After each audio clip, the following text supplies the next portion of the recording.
മലയാളികളായ നമുക്ക് ഏറ്റവും സന്തോഷം നൽകുന്ന ഒരു വാർത്തയായിട്ടാണ് ഇന്ന് വന്നിരിക്കുന്നത്. വേറെ ഒന്നുമല്ല, നമ്മുടെ അഭിമാനം സഞ്ജു വി സാംസൺ ഇന്ത്യയുടെ അടുത്ത ക്യാപ്റ്റൻ ആവണമെന്ന് ആരാണ് പറഞ്ഞതെന്നല്ലേ നിങ്ങളിപ്പോൾ ചിന്തിക്കുന്നുണ്ടാവുക. മറ്റാരുമല്ല, ഇന്ത്യയുടെ മുൻ കോച്ചും ഇപ്പോഴത്തെ കമൻറ്റേറ്ററും എല്ലാമായ നമ്മുടെ സ്വന്തം രവിശാസ്ത്രി ഇന്ന് ICC ലൈവിന് ഒരു അഭിമുഖം കൊടുക്കുകയുണ്ടായി. അതിൽ വെച്ചാണ് രവിശാസ്ത്രി തൻ്റെ അഭിപ്രായം പറഞ്ഞത്. സഞ്ജു ലോകകപ്പിൽ ആ 3 ഇന്നിങ്സ് കളിച്ചത് ഇന്ത്യക്ക് വേണ്ട ഏറ്റവും നല്ല സമയത്തായിരുന്നു.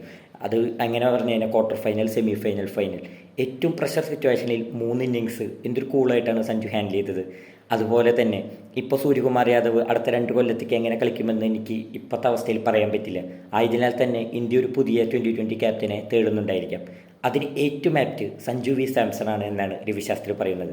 കാരണം രവിശാസ്ത്രി പറയുന്നത് ആ 3 ഇന്നിങ്സുകൾക്ക് ലോകകപ്പ് നേടിക്കൊടുത്തതിന് ശേഷം സഞ്ജു IPLലും ആ ഒരു മാച്ച് വിന്നിങ് നോക്സ് തുടരുന്നു എന്നാണ് രവിശാസ്ത്രിയുടെ കണ്ടെത്തൽ.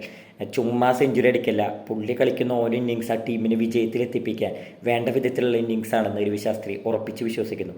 രവിശാസ്ത്രി പറയുന്നു, അടുത്ത ടൂർണമെൻറ്റ് തൊട്ട് സഞ്ജു വി സാംസനെ ഒരു ടോപ്പ് കണ്ടൻഡറായി തന്നെ പരിഗണിക്കേണ്ടതുണ്ട് എന്നാണ് രവിശാസ്ത്രി അഭിപ്രായപ്പെടുന്നത്. ഇതിനും കൂടുതലൊന്നും ഒരു മലയാളി ചെക്കിന് ഇനി കിട്ടാനില്ല. നമ്മുടെ സ്വന്തം സഞ്ജു വി സാംസൺ പണ്ട് എല്ലാവരും ഇപ്പോൾ സുനിൽ ഗവാസ്കറൊക്കെ സഞ്ജുവിൻ്റെ ഹേറ്ററായിരുന്നു ഒരു സമയത്ത്. കമൻട്രിയിലൊക്കെ ഒരു കൺസിസ്റ്റൻസി ഇല്ല എന്നായിരുന്നു എല്ലാവരും പരാതി. രവിശാസ്ത്രി പോലും പറഞ്ഞിട്ടുണ്ട്.